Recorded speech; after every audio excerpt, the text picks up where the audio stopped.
پہلی بات تو یہ ہے کہ مشرق وسطیٰ کے مسئلے میں اس کے پس منظر کو سمجھ لینا چاہیے. ہمارے بہت سے احباب جو ہے وہ فوری طور پر وقتی صورتوں کو جیسے کہ حالات و واقعات ہوتے ہیں صرف انہی کے اعتبار سے رائے طلائع قائم کرتے ہیں. چیزوں کا پس منظر جو ہے نگاہوں کے سامنے رہنا چاہیے. اس صدی کا ایک مختصر سا نقشہ ذہن میں رکھیے.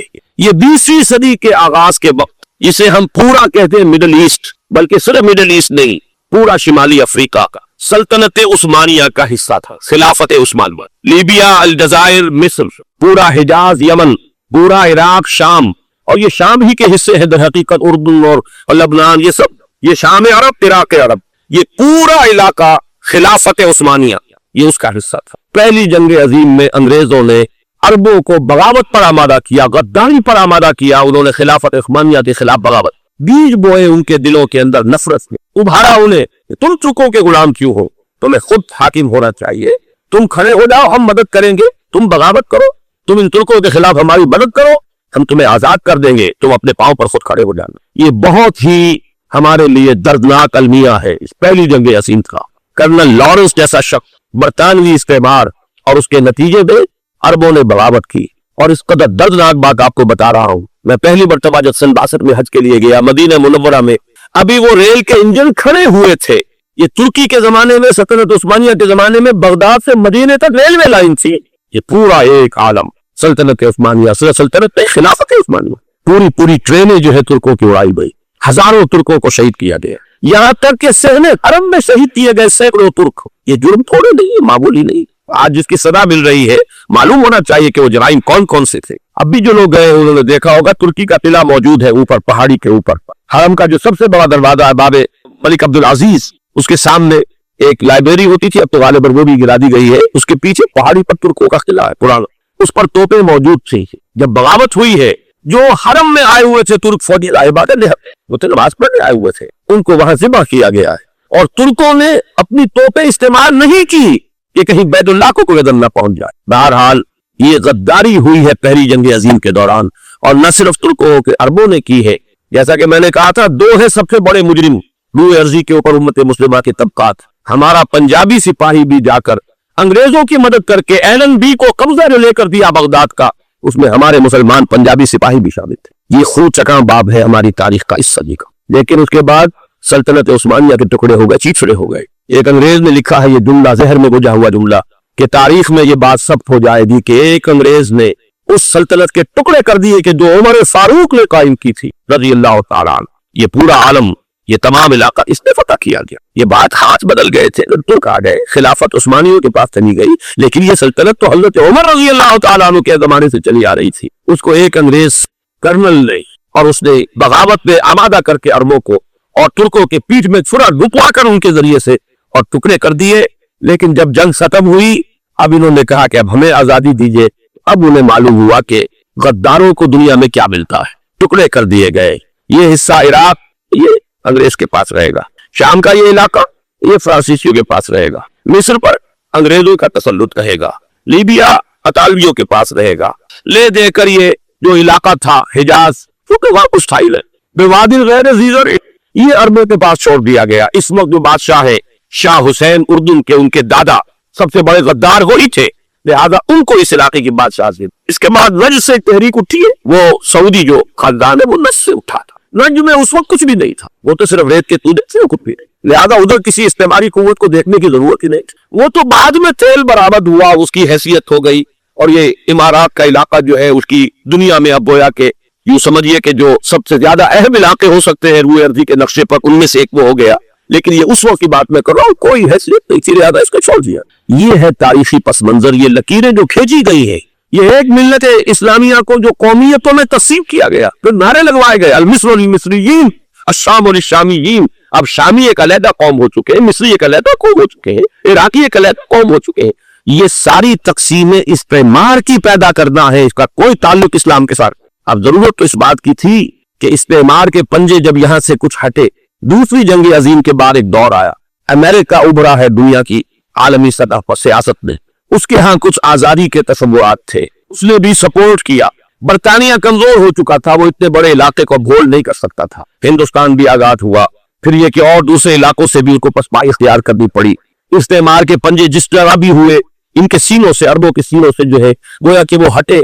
लेकिन अमेरिका ने एक अपनी बहुत बड़ी हिकमत अमली जो इख्तियार की, आलम अरब के सीने में इसराइल का खंजर पैबश कर दिया ताकि ये कभी आजाद ना होता है, हमारे अंगूठे तले रहे, हमारी पॉलिसी गवर्न करे. ये इस्तेमार का दूसरी जंग अजीम के बाद जहां बरतानवी इस्तेमार, फ्रांसीसी इस्तेमार रफ्ता रफ्ता ये हटने शुरू हुए.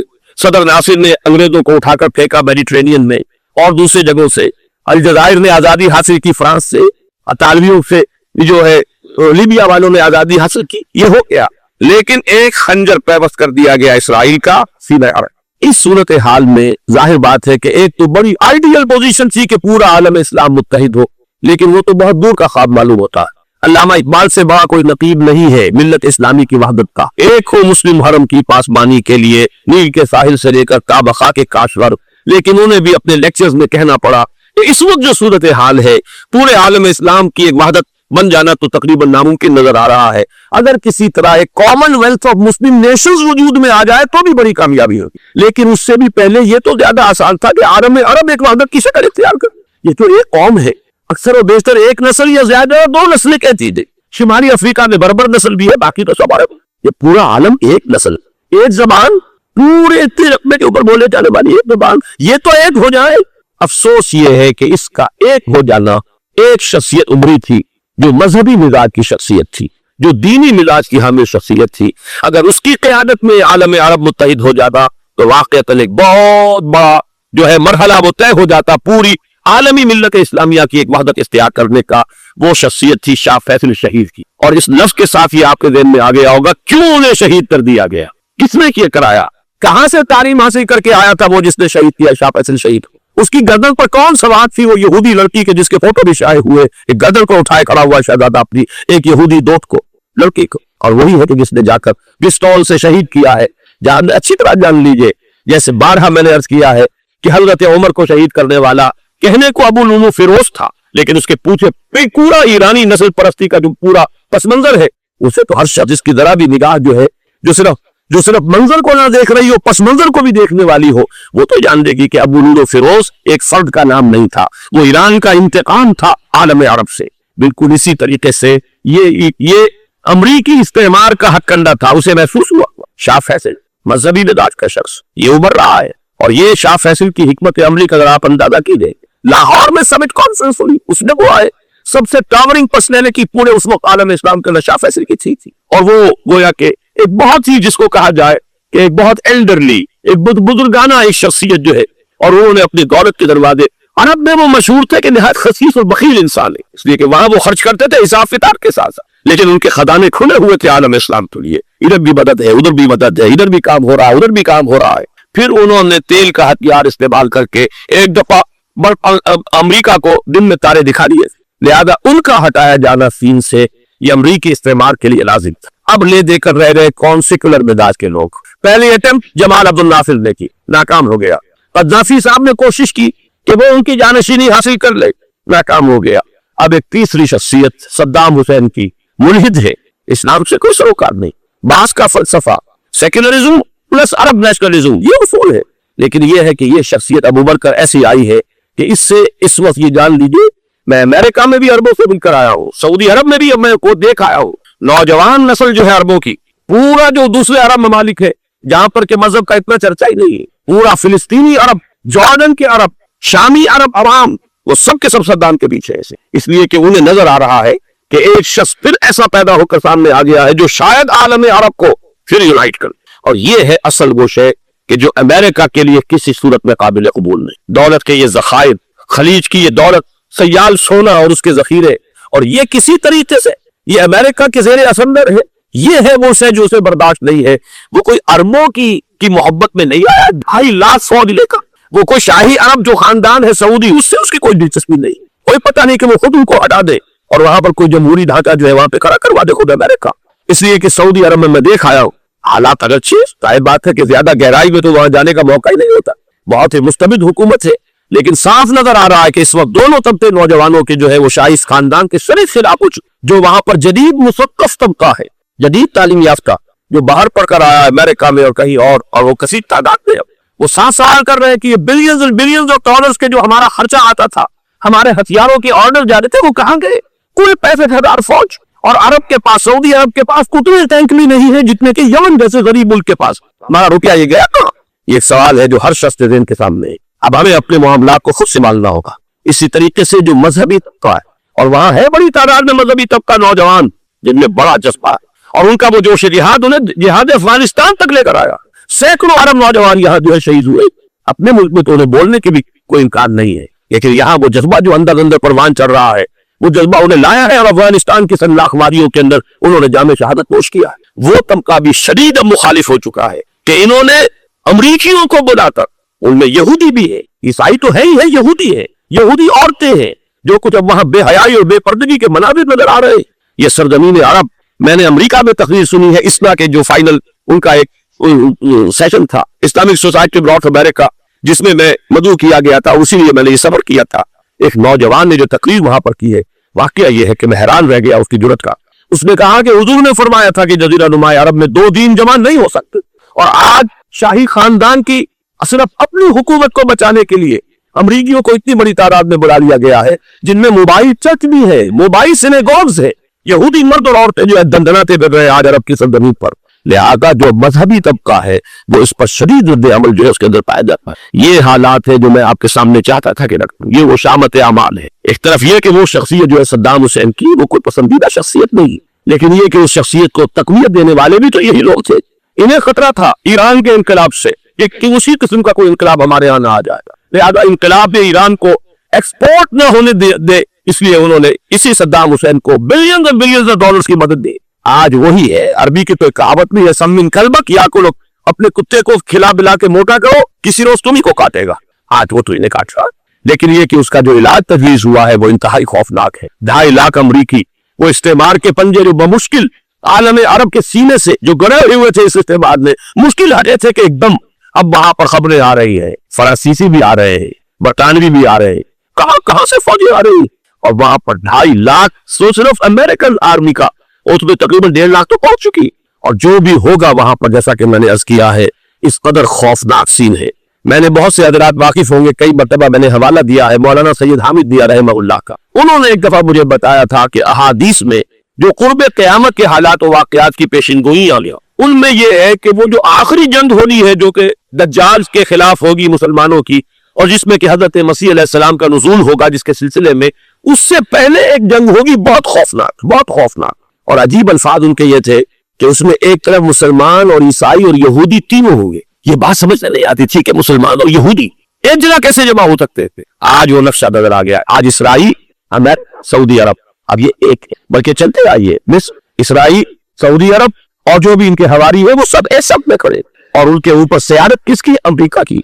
वो नक्शा आ गया है। और उस जंग के सिलसिले में मौलाना हामिद मियां रहमहुल्लाह ने मुझे बताया था कि हदीस में अल्फाज आए हैं, इतने लोग हलाक होंगे, इतने लोग हलाक होंगे, इतने लोग हलाक होंगे कि एक परिंदा सैकड़ों मील तक उड़ता हुआ चला जाएगा और उसे सिवाय लाशों के और कुछ नजर नहीं। ये नक्शा खाकम बदहन तुला हुआ है, खड़ा हुआ है। जो भी होगा कीमियावी मार्फत, केमिकल मार्फत और फिर एटॉमिक मार्फत, इसकी खुली धमकियां दी जाए। कभी कोरिया के बारे में अंदेशा था कि ये दरिंदे खुदा की धरती को, कोरिया की गरीब बस्ती को नागासाकी बना के छोड़ेंगे, हिरोशिमा बना के छोड़ेंगे। आज वो सूरत हाल जो है आलम अरब पर, heart of the Arab land, उस पर ये सूरत हाल बिल्कुल तुली खड़ी। इसमें हमें क्या करना चाहिए? मैंने ये चाहा कि पूरा पस मंजर आपके साथ, सिर्फ वक्ती सा कोई एक नारा, वक्ती सी कोई एक खबर, उसके हवाले से एक जज्बात का मामला, पूरा एक पस मंजर सामने रखिए। अब वो आपको शायद मेरी बातें जो है वो समझ में आ जाए। नंबर 1, हमें किसी सूरत इस जंग में अमेरिका के घड़े की मछली नहीं है। अमेरिका इस्लाम के तहफ़्फ़ुज़ के लिए नहीं आया, अमेरिका हरमैन की हिफाजत के लिए नहीं आया, अमेरिका अपने मफादात, आलमी मफादात के तहफ़्फ़ुज़ के लिए आया। और ज्यादा से ज्यादा आप कह सकते हैं कि वो सऊदी शाही खानदान की हिफाजत के लिए आए। और बड़ा उम्दा मज़मून छपा था पिछले, बल्कि अभी तक तो वो ताज़ा ही है जब तक नया नहीं आता, निजाम है, जिसका उन्वान था अरबों का छुरा और अरबों का दगा। सारे पैसे भी इन्हीं से ले रहे। $12 बिलियन का एक चेक लेकर गया जेल बैकर। अंदाजा तो की दुनिया कहां से कहां पहुंच। मैं हैरत हूं कि दुनिया क्या से क्या हो जाएगी। 2 माह कबल इसका तसव्वुर नहीं हो सकता था। इतनी बड़ी कुव्वत अमेरिका की, तबाहकुल कुव्वत, और जमा हो जाएगी अरब के अंदर। लेकिन ये कि वो कॉस्ट भी अरबों ही की होगी, उन्हीं का छुरा, उन्हीं का लला। ہمیں کرنا یہ چاہیے اللہ تعالیٰ ہماری حکومت کو, ہمارے سیاستدانوں کو, ہمارے ذمہ دار لوگوں کو ہدایت دے کہ وہ امریکہ کے گھڑے کی مچھلی نہ بنے, اس کے تعفظ کے لیے یا شاہی خاندان کی حفاظت کے لیے بہت کچھ انہوں نے عیش کر لیے, کافی عیش کر لیے. باقی یہ کہ اب جو کچھ ہونا ہے وہ ہونا ہے. حرمین شریفین کو تو خود عرب کے لوگ کہتے ہیں کہ کوئی خطرہ نہیں ہے. سارا جھگڑا تو تیل کی دولت کا ہے. وہ تیل کی دولت جو ہے وہ شمال مشرقی کونے کے اندر ہے.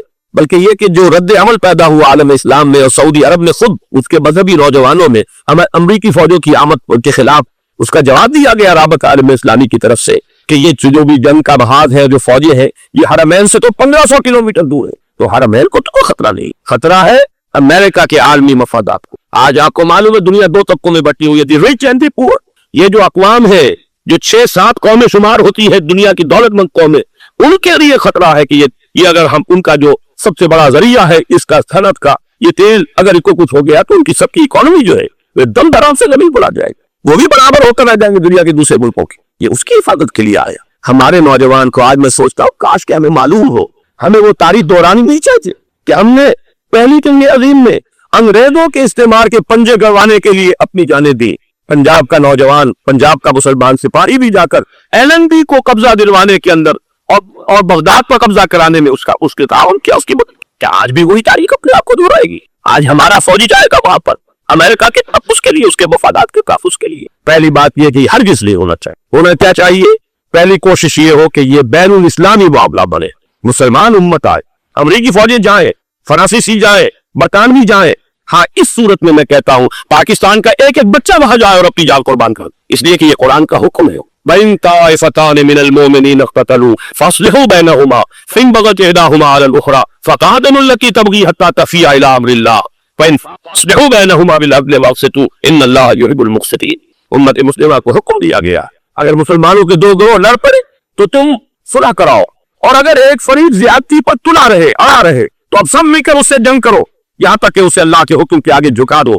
پھر اگر وہ اللہ کا حکم مان لے, صلح پر آ جائے, تو پھر عدل و قسط کے ساتھ ان کے درمیان صلح کرا دو. یہ ہمیں حکم ہے, مسلمانوں کو حکم ہے. لیکن یہ کہ یہ امریکی آ رہے اور امریکی استعمار اور امریکی مفادات, اور اس کے لیے جو ہے پاکستان کا مسلمان سپاہی بھی جائے, میرے نزدیک کی کسی صورت میں صحیح ہے. مطالبہ بھی ہو رہا ہے. آج ہی غالباً ایک انٹرویو آیا ہے شاہ حسین کے بھائی جو ہے حسن بن طلال, ان کا, انہوں نے بھی یہی کہا ہے کہ اس کو مسلمانوں کو آپس میں اس معاملے کو طے کرنا چاہیے, اس قضیے کو امریکی فوجوں کو یہاں سے فوراً واپس جانا چاہیے. اور یہی بات میں یقیناً تائید کروں گا, تحسین کروں گا. یہی موقف ایران تھا.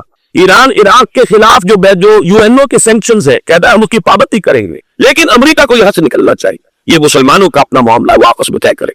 پاکستان کو بھی یہی موقف اختیار کرنا چاہیے پوری قوت کے ساتھ. اس میں کوئی بھی اگر کمزوری ہو رہی ہے تو در حقیقت یہ گویا کہ ہم امریکی استعمار کے ہاتھ میں اس کا آرہ کار بن کر, کھلونا بن کر استعمال ہو رہے ہیں, جو کہ ہمیں کسی صورت میں نہیں کرنا چاہیے. اگر یہ بھی ناکافی ہو تو دوسرا ایک اور مسئلے کا حل موجود ہے اس سے براڈر سطح پر, کہ غیر جانبدار ممالک اگر کوئی ہے ان کو بھی اس قضیے کے اندر شامل کیا جائے. ایک تحریک تھی کسی زمانے میں, کافی بڑی تھی, لیکن یہ کہ وہ بھی اگر اس کے اندر شامل ہو جائے. لیکن امریکہ, رشیا, یہ تو ظاہر بات ہے سپر پاورز ہیں کہ مفادات ہیں, عالمی اور گلوبل مفادات ہیں. لہذا اول تو یہ ہونا چاہیے کہ بین الاسلامی معاملہ بنا کر اس صورت میں جیسا کہ میں نے عرض کیا ہماری پوری فوج بھی جائے, اللہ پر توکل کر کے. پاکستان کا معاہد اللہ ہوگا اگر اللہ کے حکم کے اوپر عمل کرتے ہوئے مسلمان یہاں سے جائے اور جا کر وہاں پر جو ہے اپنی جانیں دینے کو تیار ہو جائے. لیکن اگر یہ اس میں بھی کافی نہ ہو تو جو بھی غیر جانبدار ممالک ہیں ان کو بھی اس معاملے کے اندر شریک کیا جا سکتا ہے. بدل جائے آخر اگر پاکستانی فوج جائے, وہ صرف حرمین شریفین کے گرد و نواح میں ان کو ڈپلوائے کیا جانا چاہیے. اگر خدا نہ خواستہ وہاں پر کوئی آنچ آنے کی شکل پیدا ہو جائے تو اس کی, اے ارض پاک تیری حرمت پہ کٹ مرے ہم, اس کے لیے مسلمانوں کو تیار رہنا چاہیے. اس لیے کہ بہرحال جہاں تک ارض پاک کی حرمت کا تعلق ہے وہ ہمارے ایمان کا جز ہے. باقی برطانوی مفادات, امریکی مفادات, صنعتی ممالک کے مفادات یا کسی شاہی خاندان کے مفادات, یہ شاہی خاندان یہ تو گرتی ہوئی دیواریں ہیں, جانا ہے آج نہیں تو کل. لیکن یہ کہ اصل معاملہ ہے امت کا, اصل معاملہ ہے امت مسلمہ کا, اصل معاملہ ہے حرمین شریفین کا. لہذا ان دونوں چیزوں کو لازماً گڈمٹ نہ کرے.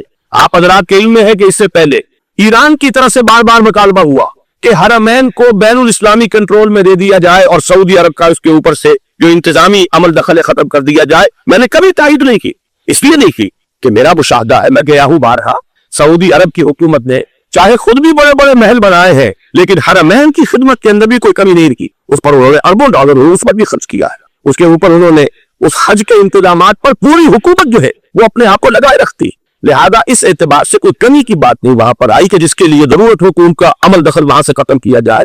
लेकिन ये सूरत हाल अब जो पैदा हो गई है ये बिल्कुल मुख्तलिफ है, उसे उसके कॉन्टेक्स्ट के अंदर देखा जाना चाहिए और उसी के हवाले से मैंने चंद राय आपके सामने रखी। अब आइए पाकिस्तान की तरफ, जो हमारा असल मसला है, इसके तो हम सबसे बड़े जिम्मेदार हैं। इसकी भलाई है तो, बुराई है तो, इसमें खैर आता है तो वो भी हमारी कोशिश उसके लिए जरूरी है, और कुछ शर पैदा होता है तो उसकी जिम्मेदारी भी हम पर आएगी। उसके जिम्मे में चंद बातें अर्ज कर रहा हूं। शदीद तरीन खतरा है, जैसा कि मैं अर्ज कर चुका हूं, कि भारत हमला करेगा। मुझे तो तकरीबन ये राइटिंग ऑन द वॉल के मानिंद एक फैसला नजर आ रहा है, बल्कि आज मैं किसी से कह रहा था कि अगर अब नहीं तो फिर कभी भारत हमला नहीं कर सकता। इसके लिए सिचुएशन बिल्कुल राइट। 2 मरतबा एक्सरसाइज कर चुका है वो, खास टारगेट बनाकर हैदराबाद को, और उसके पेश नजर है सिंध में जो भी खलफिशार है उसे उसके इल्म में जो भी तसादुम है।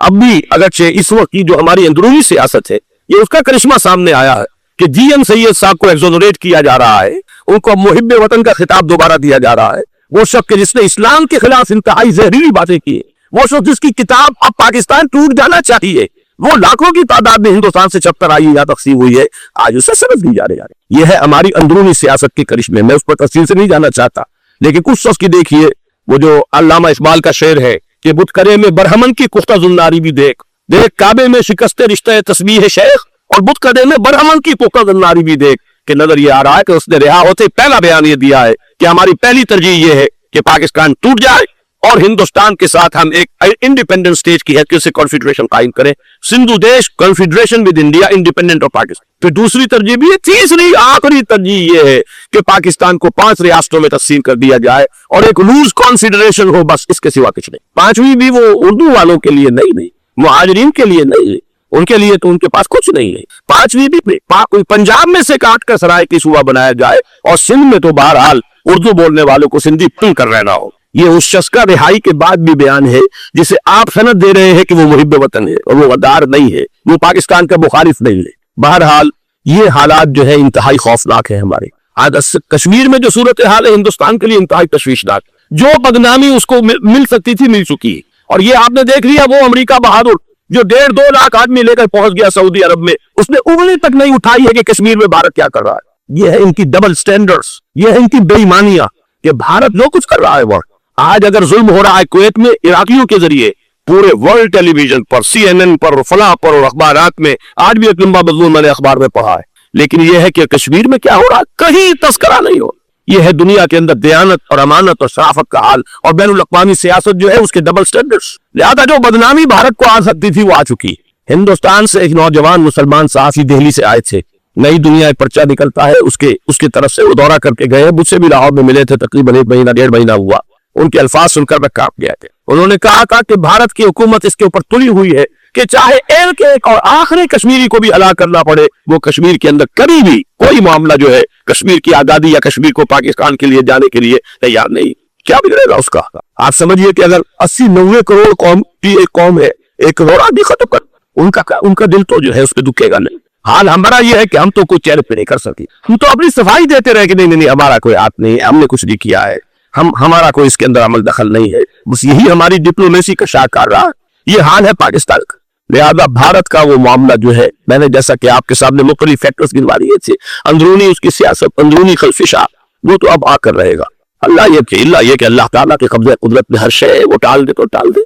मुझे इकबाल का वो शेर याद आ रहा है, तकदीर तो मुबरम नजर आती है वो, लेकिन पीराने कलीसा की दुआ है कि ये टल जाए। हम दुआ करें कि ये टल जाए वक्त, लेकिन ये है कि तकदीर मुबरम नजर आ रही। इस हालत में हमें क्या करना चाहिए? नंबर 1 ये कि सबसे अहम शय है कौमी यकजहती, और कौमी यकजहती के एतबार से इंतहाई खौफनाक मरहला आ रहा इंतखाबात में तो कुछ न कुछ फसाद, कुछ न कुछ दंगा, कुछ न कुछ हंगामा, एक दूसरे के खिलाफ कीचड़, एक दूसरे के खिलाफ इल्जामात बोछार, ये तो बढ़ते हैं। भारत में भी कत्ल और अरबदरी हो जाती है कुछ न कुछ। लिहाजा यहाँ पर भी पीर पगारा साहब जो हमेशा से कहते चले आ रहे हैं फैमिली प्लानिंग, आज फिर उनका जुमला आ गया है। शायद इस इंतखाबात में फैमिली प्लानिंग के जरिए से कोई बहुत बड़ा काम हो जाता। पहली बात तो यह है कि मैंने अब तक ये कहा है कि इंतखाब किसी सूरत में पोस्टपोन नहीं होनी चाहिए। अब भी मैं ये कहता हूं कि अगर तो इंतखाबात का बदल सिर्फ एक है, वो मार्शल लॉ है, तो फिर मार्शल लॉ से तो बेहतर है कि वो इंतखाबात हो, चाहे उसमें कोई खलफिशार भी। इसलिए कि मार्शल लॉ का मतलब जो है को तो सिंध के अंदर एक नागुज़ीर धमाका हो जाएगा, तबाहकुन खौफनाक, और फिर भारत को कुछ करने की जरूरत नहीं होगी, किया कराया उसे सारा मामला सिंध के अंदर से मिल जाए। माशाल्लाह हरगिज़ नहीं होना चाहिए वो बात जो सन 80 में मैंने 18 अगस्त 1980 को कही थी रियाउल अकबर हुन से, आज फिर उसी बात की मैं तकरार कर रहा हूँ, यादा कर रहा हूँ। माशाल्लाह पाकिस्तान के लिए सुसाइडल, लेकिन एक ऑल्टरनेट सामने आया है। एक तो पेशावर हाई कोर्ट का वर्डिक्ट आ गया, और ये कि कुछ और लोगों की तरफ से भी बातें आई हैं। एक दो दिन हुए हैं, जंग में दो अहम सुर्खियां थी, और वो बड़े ऊंचे हल्का जो हमारा फौज का ऊंचा हल्का है उसकी तरफ से अगरचे नाम किसी का नहीं था। एक तो ये कि माशाल्लाह यहाँ किसी सूरत नहीं लगेगा, दूसरे ये कि कोई कौमी हुकूमत की तश्कील जो है अगर किसी तरह हो सकती हो तो वो इस वक्त का हल है, और वो इसी शक्ल में मुमकिन है। अगर तो इलेक्शन आप पोस्टपोन करते और असेंबलियां पुरानी बहाल नहीं करते तो फिर तो इसका मतलब ये कि हमारा कॉन्स्टिट्यूशन एब्रोगेट हो गया और उसका अल्टरनेट सिवाय एक मार्शल के और कोई नहीं। लेकिन अगर सदर इसहाक साहब हिम्मत करने मुल्क के हालात को देखकर, जो इस वक्त सूरत हाल है, जो खतरात है बॉर्डर पर, उनको देखते हुए या तो ये कि अदालतों के जरिए से असेंबलियां बहाल हो जाए, इसमें हुकूमत ज्यादा रुकावट न डाले, या ये कि खुद सदर इसहाक साहब वापस ले सकते हो कदम तो वापस ले ले, लेकिन ये कि तमाम पार्टी से ये पहले अहद ले लिया जाए कि वो एक कौमी हुकूमत की तश्कील करेंगे। ये वो बात है, आपको याद होगा मिर्जा असलम बेग साहब, उन्होंने बिल्कुल शुरू में सन 88 के इलेक्शन के बाद कहा था कि नेशनल गवर्नमेंट फॉर्म की जानी चाहिए। उस वक्त तो किसी ने ध्यान नहीं दिया, पीपल्स पार्टी बड़े नशे में थी, उसको खासतौर पर सिंध में जिस तरह का बाकोर मिला था उसका एक नशा था उसके दिमाग पर, इसलिए वो सोचने पर तैयार नहीं हुई। लेकिन ये कि वो जो एक फांसी में कहा जाता है कि हर चे दाना कुलत कुलत नादा लेक बादस खराबी बिसियार, अब इस खराबी बिसियार के बाद भी अगर अकल आ जाए और एक नेशनल गवर्नमेंट बनाई जा सके और उसके हवाले से इलेक्शन को पोस्टपोन किया जा सके तो मेरे नजदीक ये राय पूरी कुव्वत के साथ दी जानी चाहिए, पेश की जानी चाहिए, इसलिए कि इलेक्शन इस वक्त जिस खलफिशार का सबब बन जाएगा, जरिया बन जाएगा, उसको तो गोया कि और भारत के जो घिनौने अजाइम है उनको और तकवीत देने का सबब और जरिया बन जाएगा। दूसरी बात ये, इस कौम के अंदर जज्बा जिहाद, वो डिफेंसिव जिहाद, दिफाई जिहाद, जिसके बारे में कोई दो राय नहीं हो सकती कि उसके लिए जो जान भी दी जाएगी वो शहादत की मौत होगी। इसलिए कि हुजूर की हदीस है, मन कोतेला दूना माल ही फहुवा शहीदुन, जो शख्स अपने माल की हिफाजत करते हुए मारा गया मुसलमान वो शहीद है। तो जाहिर बात है कि अपनी आजादी का तहफ्फुज़ जो है वो माल के तहफ्फुज़ से ज्यादा अहमियत रखने वाली शय है। एक जज्बा जिहाद पैदा किया जाए और एक पीपल्स आर्मी यहाँ पर खड़ी की जाए।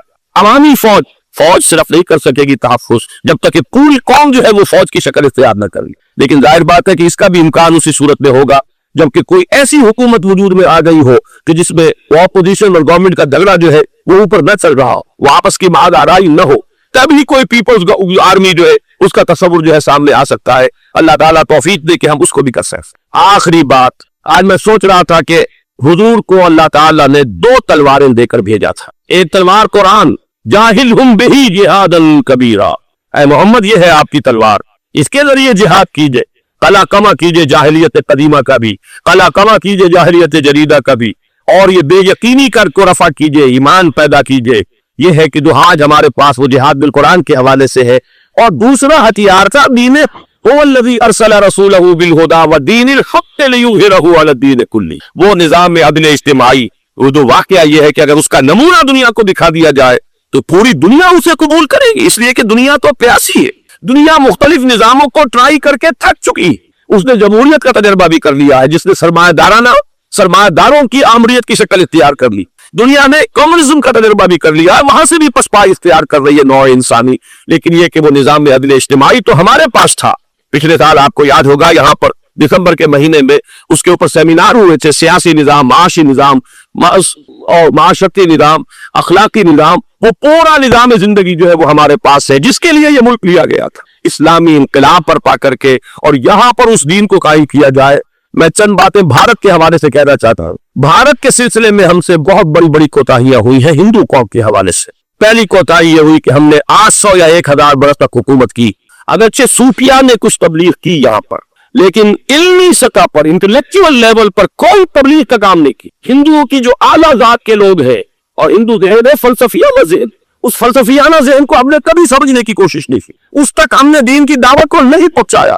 हमने जिहाद भी सैफ करके उन्हें जेर तो कर लिया, उन पर हुकूमत तो की, लेकिन यह है कि जिहाद बिल कुरान के जरिए से उनके नजरियात, उनके अफकार, उनके अकायद, उनके नजरियात बातिला का इलाज नहीं किया। ये एक बहुत बड़ा जुर्म था कि हमने यहाँ पर 1000 बरस तक हुकूमत की, लेकिन यह फर्ज मनसबी अदा नहीं की। इस जिम्न में मैं आपसे अर्ज करूं कि पिछले साल जब मैं गया था इंडिया, मौलाना अली मियां से मुद्दतुल्लाह आली मेरी मुलाकात हुई। मैंने उन्हें एक मशवरा दिया, वो तो गैर उन्हें मशवरा पसंद भी किया। ये मुझे नहीं मालूम कि उस पर अमल किया या नहीं। मैंने उनसे अर्ज किया कि आप नज़वतुल उलमा में संस्कृत की तालीम लाजिम कर दे, ताकि यहाँ का आलिम दीन जो निकले वो हिंदू जो मजहब की किताबें हैं, तौक की उम्महात कुतुब, उनको भी समझ सकता। जब तक आप हिंदू ज़हन को नहीं समझेंगे, इस्लाम उसके सामने पेश नहीं कर सकते। लिहाजा एक काम तो हमें ये करना है, और मैंने शायद आप में से जो अदराबी मीसाक पढ़ते हैं उनके तो इल्म में ये बात होगी कि मैंने शाह वलीउल्लाह देहलवी रहमतुल्लाह अलैह का एक कौल जो है नकल किया है। हिंदुस्तान ही के एक रिसाले में वो उनका कौल जो है वो को कोट किया गया था, वहां से मैंने नकल किया कि उन्होंने फरमाया कि एक वक्त आएगा कि हिंदू कौम के आला जात की अक्सरियत इस्लाम कबूल कर ले। अल्लाह करे कि वो काम हो, वो भी होगा तो जिहाद बिल कुरान के जरिए से होगा। दूसरी दो कोताहियां क्या हुई, देखिए मैं उसकी मिसाल दे रहा हूं। हमने अब तक इस्लाम के लिए जो लाबादी की है उसका नतीजा ये निकला, हिंदू को हमने बेदार कर दिया, चौकन्ना कर दिया, मुनज़्ज़म कर दिया, अपने खिलाफ खड़ा कर दिया, और हमने कुछ किया नहीं। उसकी सादा मिसाल दे रहा हूं। चप खाकसार तहरीक दहल गया था पूरा हिंदुस्तान का, वाकया ये कि दहल गया था वो तहरीक, तो उसके बाद खत्म हुई, अब आसार कदीमा में कहीं रखी हुई है। लेकिन हिंदू ने उस वक्त से आरएसएस शुरू की, हिंदू को जगा दिया। आरएसएस जवाबी तहरीक थी खाकसार तहरीक के मुकाबले में, और वो 60 वर्ष हो गए मुसलसल काम कर रहे हैं। वो तहरीक मौजूद है और अब वो बहुत बड़ी फॉर्मिडेबल फोर्स बन चुकी है हिंदुस्तान के अंदर। इसी तरह दूसरी बात अर्ज कर रहा हूं, हमारे यहाँ इस्लाम का नारा, इस्लामी निजाम, इस्लामाइजेशन, हुकूमत, कानून, ये पहले तो लगा करता था ऑपोजिशन के प्लेटफॉर्म से। 11 बरस थे हमारे मरहूम ज़ियाउल हक साहब के, वो ऐवान हुकूमत से ये नारा लगा। नतीजा ये निकला हिंदुस्तान में राम राज की तहरीक खड़ी हो गई जवाबी रद्द अमल के तौर पर। हमने तो कुछ किया भी नहीं, सिवाय कुछ कॉस्मेटिक तब्दीलियां, कुछ ऊपर की तब्दीलियां, कुछ रंगो रोगन, कुछ ईद मिलादुल नबी ज्यादा शौक से और ज्यादा शान से बनानी शुरू कर दी, कुछ और हमने इस तरह के जो है वो तकरीबात का आगाज कर लिया। बाकी वो इस्लाम का निजाम, वो निजाम तो हमने कायम नहीं किया। मैंने जो हजरात वाकई से मुझसे उन्हें याद होगा ये कि मैं सन 80 में पहली मरतबा भारत गया था, पाकिस्तान बनने के बाद। सन 47 नवंबर में मैंने क्रॉस किया था from east Punjab to west Punjab, Pakistan आया, खून और खाक आग के दरिया उबूर करके। 33 बरस के बाद मैं गया था वापस हिंदुस्तान, पहली मरतबा सन 80 में। वापस आते जो मैंने तकरीर की थी उसके चंद चीजें याद होंगी बहुत से हजरात को। मैंने कहा था मैंने 2 चीजें बड़ी अच्छी देखी हिंदुस्तान में, जिससे हिंदुस्तान में मुसलमानों और इस्लाम के मुस्तकबिल के बारे में जो बहुत ज्यादा अंदेशे और खतरे थे वो दूर हो गए। एक ये कि हिंदुस्तान में भी कोई एक नेशनलिज्म पैदा नहीं हो सका, बल्कि रीजनलिज्म है, इलाकाइयत है, लोगों के ज़हन के अंदर इलाकाइयत है। अगर एक मरकजी नेशनलिज्म पैदा हो जाए तो भारत बहुत बड़ी ताकत बन जाएगा, पूरे इलाके के लिए बहुत बड़ा खौफ खतरा बन जाएगा। दूसरी बात मैंने यह की थी कि अल्लाह का शुक्र है कि हिंदू मजहब का कोई रिवाइवल वहां नहीं हुआ। By and large Indian Hindu जो है वो सेक्युलर ज़हन का है, मजहब का एहया वहां नहीं हुआ। ये सन 19 की बात मैं कह रहा हूं, इसलिए कि मजहब का अगर एहया वहां हो जाए तो मुसलमान के लिए बड़े खतरे की बात हो जाएगी। लेकिन आज मैं आपसे अर्ज कर रहा हूं 1990 में 10 बरस के बाद, ये जो 11 बरस तक हमारे यहाँ इस्लाम की रट लगी है, नतीजतन अब वहां मिलिटेंट हिंदू रिवाइवलिज्म एक बहुत बड़ी कुव्वत बनकर आ चुका है। हमने कुछ किया भी नहीं, नारे लगाए, और वहां बीजेपी अब अगले इलेक्शन के अंदर वो यकीन रखती है कि उसकी हुकूमत होगी। इस वक्त भी बीपी सिंह की हुकूमत जो है उसी के बल पर खड़ी है। मेरी मुलाकात रियाज में हुई है मुरादाबाद के नौजवान से, और गुफ्तगू के आखिर में वो रो पड़ा कि हम हिंदुस्तानी मुसलमान क्या करें, हम तो एक ऐसी सूरत हाल से 2-4 हो गए हैं कि कौन सूरत हमें नजर नहीं आई बचाओ। 30 अक्टूबर की डेट दी हुई है वीएचपी ने, विश्व हिंदू परिषद जो है वीएचपी, उसके दे रखी है कि हमने हर सूरत कुछ भी हो जाएगा, और ऐसे ऐसे तरीके उनके हैं। वो पहले ईंटें उन्होंने रवाना करनी शुरू की थी, उसके बाद अब यह है कि एक एक गांव से एक एक आदमी आएगा, 30 लाख गांव से एक एक आदमी चलकर आएगा, और वो जब पहुंचेंगे तो कोई उनके ऊपर, क्योंकि एक एक आदमी चलकर आ रहा होगा, कोई दफा 144 हुकूमत की नहीं लग सकेगी। और हम जब इतने लोग जमा हो जाएंगे, लामुहाना हमने वो मंदिर जो है तामीर करना है और वो मस्जिद गिरा देनी। और उधर मुसलमान जो है आखिरी तौर पर तय किए हुए है कि चाहे हम सब कट मरे, लेकिन हम ये मस्जिद गिरने नहीं देंगे। खुदा न खास्ता ये सूरत हाल अगर बिल फेल हो जाती कन्फेडरेशन इस वक्त, तो फिर भी जो हुकूमत यूपी की है वो कुछ न कुछ मुसलमानों का साथ दे रही है, लेकिन ये कि बेबस होते कोई देर नहीं लगेगी। अगर लाखों लोग जमा हो जाए उस शहर के अंदर, अयोध्या के अंदर, तो जाहिर बात है हर हुकूमत घुटने टेकने पर मजबूर हो जाती है। 50,000 अहले तशय्यो ने ज़ियाउल हक साहब के घुटने टिकवा दिए थे, दाग रगड़वा दी थी, और वो जो ऑर्डिनेंस था ऑर्डिनेंस उसको तरदीद करवा दी थी। क्या होगा? निहायत खौफनाक सूरत हाल। लेकिन अगर हम यहाँ इस्लाम सिर्फ नाम न हो, अमल कायम करके दिखा दें, मुझे यकीन है कि खुद हिंदू उसे कबूल करेगा। ये तो नेमत है, ये राहत है, ये निजाम अदल है, یہ تو بہترین حل ہے ہمارے تمام مسائل کا.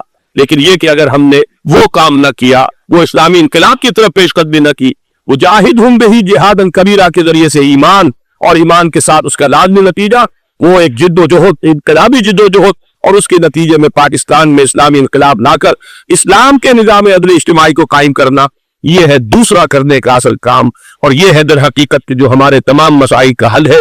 اسلام کا زوال شروع ہو گیا خلافت راشدہ کے خاتمے کے ساتھ. حضور کی حدیث, بدأ الاسلام غریبا وسیعود کما بدأ فطوبی للغرباء. اسلام کمزور تھا, اجنبی تھا, غریب تھا, کوئی اس کا جاننے والا نہیں, پہچاننے والا نہیں, پرسان حال نہیں تھا, لیکن اب اللہ نے اسلام کو غلبہ دیا ہے. اب سبھی ٹھاڈے کے سب دوست ہیں, طاقتور کے تو سبھی جو ہے ساتھی ہے, لہذا اب سب ساتھ دے رہے ہیں. لیکن تم دیکھنا اسلام بہت جلد پھر غریب ہو جائے گا. بدأ الاسلام غریبا وسیعود کما بدأ.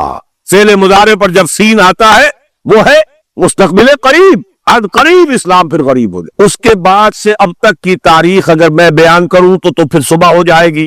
حضور نے فرمایا اوتی تو جوامع الکلم, مجھے اللہ تعالیٰ نے نہایت جامع کلمات عطا کیے ہیں.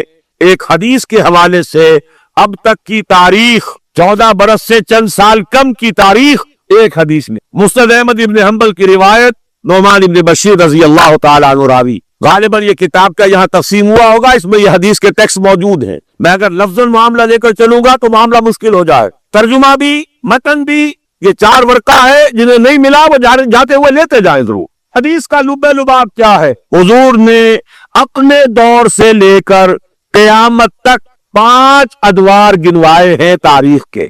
پہلا دور دور نبوت, دور سعادت. دوسرا دور خلافت علی منہاج النبوہ, نبوت کے نقش قدم پر, نبوت کے طریق پر خلافت. کیا مطلب؟ خلافت راشدہ میں وہ نظام جو کا تو قائم رہا جو محمد عربی صلی اللہ علیہ وسلم نے قائم فرمایا تھا. تیسرے دور کو کہا آپ نے ظالم ملوکیت, بادشاہت. بادشاہت کا ایک اعتبار سے تو آغاز حضرت معاویہ سے بھی ہو گیا رضی اللہ تعالیٰ عنہ. کسر العرب کہا گیا انہیں, عرب کے کسرا. لیکن معاذ اللہ یہ ظالم کے لفظ کا اطلاق ان پر نہیں ہوگا. ان کے 20 سالہ دور خلافت میں نہ کوئی خانہ جنگی, نہ کسی کو قتل کیا گیا, نہ کسی کے پر زیادتی کی گئی, پرامن تھا. اگرچہ خلافت راشدہ میں اہل سنت بھی اسے شمار نہیں کرتے. اپنی ذات میں تو راشد تھے کہ نہیں, خلیفہ تھے کہ اپنے وہ صحابی تھے کہ نہیں, اور صحابہ اولئک هم الراشدون. لیکن خلافت راشدہ, خیر اہل تشیع کی جو رائے ہے وہ تو خیر علیحدہ ہے, اہل سنت جو ہے وہ بھی خلافت راشدہ میں شمار نہیں کر. ابو بکر, عمر, عثمان, علی اور آگے 6 مہینے حضرت حسن کے بھی بعض حضرات شامل کرتے ہیں, تو ایک حدیث کے مطابق 30 سال کی مدت مکمل ہو جاتی. ملوکیت اصولی اعتبار سے حضرت معاویہ کے دور میں شروع ہوئی, لیکن ظالم ملوکیت یزید کے دور سے شروع. اب جو دور شروع ہوا اس میں کربلا بھی ہے. حضرت حسین ابن علی رضی اللہ تعالی عنہما, ان کے ساتھی, ان کے خاندان والے کس طرح شہید, اور صرف وہی نہیں ہوئے, عبداللہ ابن زبیر رضی اللہ تعالی عنہما وہ بھی شہید کیے. حرم مکہ رنگین ہوا خون سے, ان کی لاش ٹری رہی بہت دنوں تک. مدینہ بھی نہیں بچا, واقع حرہ میں مدینہ کی حرمت جو ہے اس کو بٹا لگایا گیا. یہ دور ملوکیت کے سیاہ کارنامے. حجاج کے ہاتھوں سینکڑوں تابعی شہید ہوئے. مسلمانوں کا دور تو ابھی عروج کی طرف جا رہا ہے, اسلام کا دور غربت شروع ہو چکا. اسلام اور مسلمانوں کو علیحدہ علیحدہ شے سمجھیے, ساتھ نہیں. پہلے 30 برس بھی ساتھ تھے, بلکہ حضور کے 23 برس بھی شامل کر لیجئے. پہلی نصف صدی جو ہے وہ ساتھ ہے. دین کا بھی عروج ہو رہا ہے, ساتھ ہی امت مسلمہ کا عروج. اس کے بعد امت مسلمہ تو چڑھتی جا رہی ہے اور دین گرنا شروع. ویسے یہ بات ذہن میں رکھیے کہ وہ 2-4 دنوں میں نہیں گرا. کھنڈر بتا رہے ہیں عمارت عظیم تھی. یہ 6 منزلہ عمارت, شاہ اسماعیل شہید نے اس اصطلاح کو استعمال کیا ہے. یہ 6 منزلہ عمارت کوئی 1000 بلکہ 1200 برس میں جا کر زمین بوس ہوئی, لیکن ہے پھر وہ گریجول ڈکلائن. تو تیسرا دور حضور نے فرمایا ظالم ملوکیت. چوتھا دور فرمایا غلامی والی ملوکیت, ملکن جبرین. پہلے تو 1000 برس تک بادشاہ مسلمان تو تھے, چاہے ان میں بدماش بھی تھے, عیاش بھی تھے, ظالم بھی تھے, اچھے بھی تھے, نیک بھی تھے. آخر انہیں میں صلاح الدین ایوبی بھی تھے, 'انہی میں نور الدین زنگی بھی تھے, 'انہی میں اورنگزیب بھی تھے, 'انہی میں अलतुतमिश भी थे, अच्छे भी थे, इसमें कोई शक नहीं, लेकिन थे बादशाह, खलीफा तो नहीं थे। लेकिन ये कि सर्वेश्वर का मामला तो वही है, अय्याशिया है, महल बन रहे हैं, ताज महल बन रहे हैं, अलहमरा बन रहा है, जहाँ जाए कोई इकबाल और जाकर रोकर आ जाए, रोने अब दिल खोल कर दीदाए खूनाबा बार, वो नजर आता है तहजीब हिजाजी का मजार। ये वो दौर था कि जो था तो दौर मुलूकियत, लेकिन बहरहाल मुलूक मुसलमान थे। चौथा दौर आया जबकि गुलामी के साथ मुलूकियत। क्या मतलब? मलका बरतानिया के रियाया बन गए थे कि नहीं हम? मलका मुअज्जमा विक्टोरिया, गुलाम अहमद कादियानी ने जो जो उनकी मदह लिखी है, जो जो खिताबात दिए हैं, उनकी जो उस जमाने की तसानीफ है उन्हें पढ़िए तो सही। कहीं हम बरतानिया के गुलाम, कहीं हम फ्रांसीसियों के गुलाम, कहीं हम वलेदेजियों के गुलाम, कहीं हम अतालवियों के गुलाम। इस सदी के आखिर में वो नक्शा आ गया शुरू में, 19वीं सदी के शुरू में, जिसका नक्शा हुजूर ने एक हदीस में खींचा था।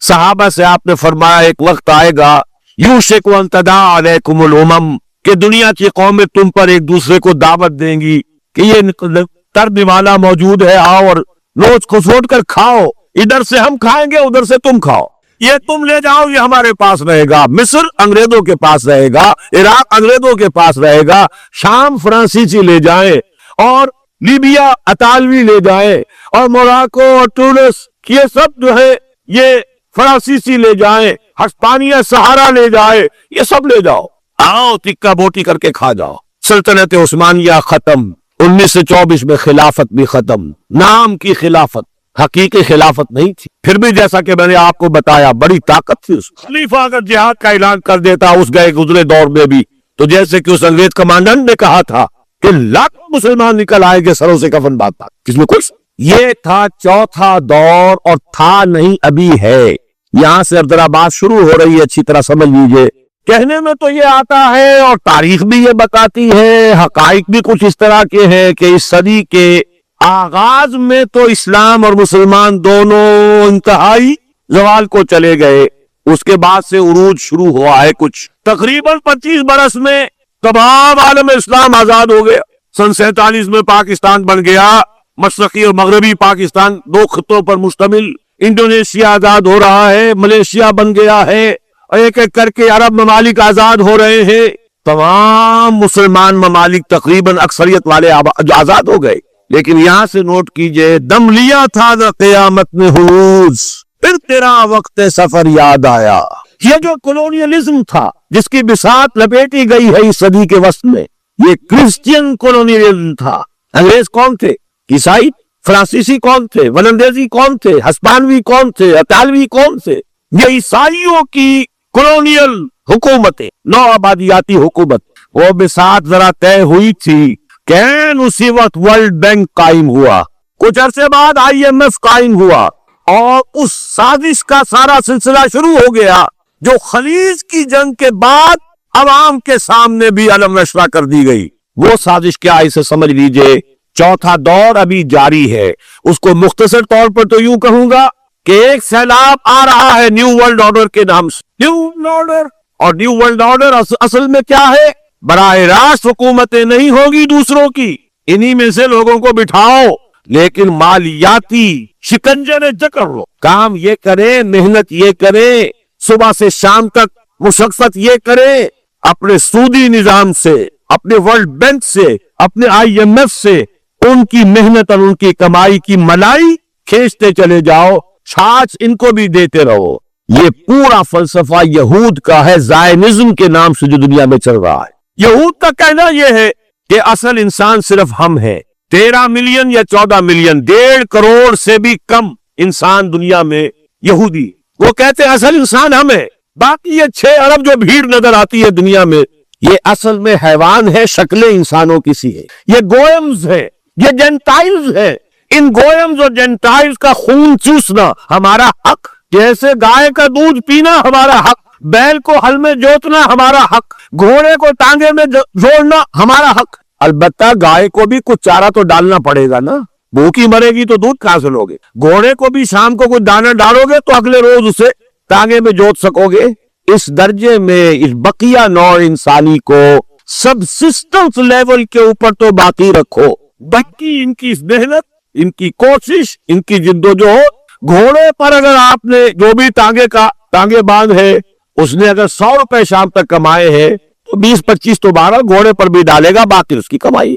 सबसिस्टेंस लेवल इनको दो ताकि ये कल भी काम करने के काबिल हो, लेकिन सारा सूदी निजाम के जरिए से इनका खून हम कशीद करते चले। ये नया मालियाती आलमी इस्तेमार है। वो इस्तेमार और था, वो कॉलोनियल रूल। अंग्रेज आ गया। अब अंग्रेज जब हिंदुस्तानियों को नजर आते थे तो हिंदुस्तानियों का खून जोश में आता था कि नहीं?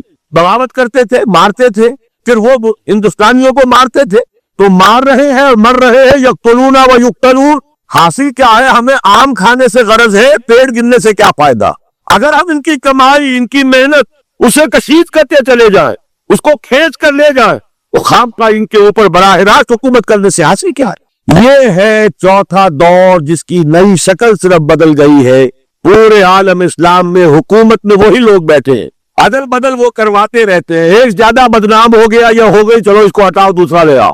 कुछ दिनों के बाद उसे ज्यादा बदनाम हो जाएगी या हो जाएगा, तीसरे को ले आएंगे। इलेक्शन कराते रहो, ये इसी में मगन रहे। इलेक्शन, मिंबरी, कुर्सी, सदारत बनाए, खूब आजादी ने फंदे, उठाकर फेंक दो बाहर गली में। नई तहजीब के अंडे हैं गंदे, ये इकबाल कह के गया है। लेकिन लगाए रखो, इन्हें क्रिकेट के मैच में उलझाए रखो, देखते रहे सुबह से शाम तक बैठे हूं, उन्हें पता ही ना चले कौन हमारा खून चूस रहा है, कितनी जूकें लगी हुई है मेरे जिस्म के साथ और वो मेरे खून को चूस रही, उन्हें पता ही ना हो। मस्त रखो।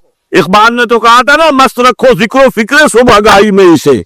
उससे कहीं ज्यादा लज्जत जो है वो अब वो मैच देखने में आ रही। लगाओ इनको तरह तरह के नाम से जो है जुए के अंदर लगाओ।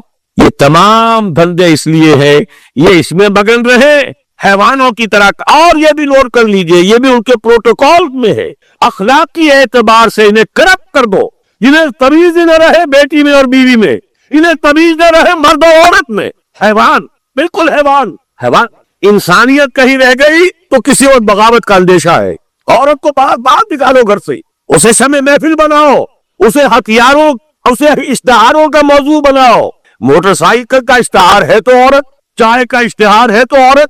ये सारे खेल यूं ही नहीं हो रहे। Protocols of the elders of the Zain 1897 के उनका ना मुशाहिदा की जो मालूम हो जाएगा जो कुछ हो रहा है वो यहूद की वो साजिश। हुजूर सल्लल्लाहु अलैहि वसल्लम की उस मकसद बेसत की तकमील का सैलाब जब चला था